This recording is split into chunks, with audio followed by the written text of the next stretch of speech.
ឥឡូវនេះគឺខ្ញុំចែករំលែកទៅនឹងចន្ទទីដែលគៀងអត់តម្លាក់ក្តាប់ចឹងណាបាទកាមេរ៉ាចូលគីមកឥឡូវយើងមើលជាក់ស្ដែងនេះគឺចេញវឹកមុនណានេះបាទក្តាប់ចេញមកល្អទេវឹកមុនហើយសំខាន់យើងមើលអាក្តាប់វឹកក្រោយនេះដែលចេញមកនេះចឹងណានេះឃើញទេក្តាប់ដែលចេញមកវឹកក្រោយឲ្យទៅចេញមកលពេលលប៉ោះមកតាមក្រោយបែបនេះមានន័យថាវាអត់គៀងទេសម្រាប់ចន្ទទីចឹងណាបាទតែបើចេញមកតែវគ្គមុនបែបនេះហើយអាវគ្គក្រោយអត់មានក្តាប់សោះអាហ្នឹងបានបញ្ហាគៀងចឹងណាបាទអញ្ចឹងយើងមើលយ៉ាងម៉េចបាទនេះបញ្ហាវគ្គមុនឃើញចេញមកអញ្ចឹងណាបាទ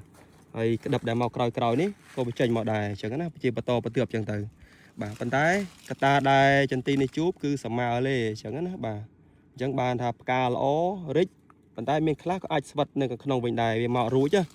បាទវាចេញឲ្យរួចទេដោយសារតែពពុះសមើលជញ្ជក់ទៅ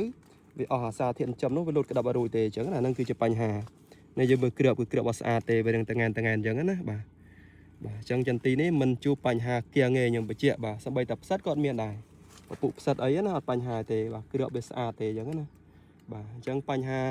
ធំចម្បងគឺគេហៅថាពពុះសត្វល្អិតសមើលអញ្ចឹងណាអញ្ចឹងតើតើនឹងការពារដំណោះស្រាយបាទអញ្ចឹងសម្រាប់ជើងនេះអ្វីដែលយើងត្រូវធ្វើបាទគឺយើងអាចបាញ់ថ្នាំពពុះសត្វល្អិតសិនបាទយើងមិនបាច់ចាំទិនលេងពណ៌ទេបាញ់ថ្នាំពពុះសត្វល្អិតការពារវាមួយជើងទៅអញ្ចឹងណានេះយើងមើលតើតើនឹងសារធាតុចិញ្ចឹមស្លឹកវិញគឺស្អាតដែរលងស្រល់នេះបាទក្រាស់ល្អមែនតើបាទសារធាតុចិញ្ចឹមគឺគ្រប់គ្រាន់បាទសំបីតានេះគេហៅថាបំពង់អាហារនេះគឺធំល្អដែរតើតើនឹងការជាមួយដោះក្តាប់បាទនេះឥឡូវយើងមើលក្តាប់នេះដែលចេញនេះឃើញទេមើលគ្រាប់មានអីស្អាតអាហ្នឹងគឺពពុះសមើលហើយបាទអញ្ចឹងបើសិនជាយល់ល្អបាទយើងគួរតែបាញ់ថ្នាំការពារពពុះសត្វល្អិតមួយជើងនឹងទៅអាចចន្លោះ5ថ្ងៃឬមួយអាទិត្យក្រោយយើងបាញ់ថ្នាំពណ៌ចូលអញ្ចឹងណាមានន័យថាបើសិនជាយើងបាញ់លាយបញ្ចូលគ្នាកំពុងតែពពុះសត្វល្អិតច្រើនបែបនេះពេលខ្លះវាអត់សូវមានប្រសិទ្ធភាពទេអញ្ចឹងណាបាទវាអាចថយគុណភាពបាទថ្នាំរបស់យើងអញ្ចឹងយើងបាញ់ឲ្យដាច់ពីគ្នាទៅសម្រាប់ចន្ទីដែលជួបបញ្ហាបែបនេះណា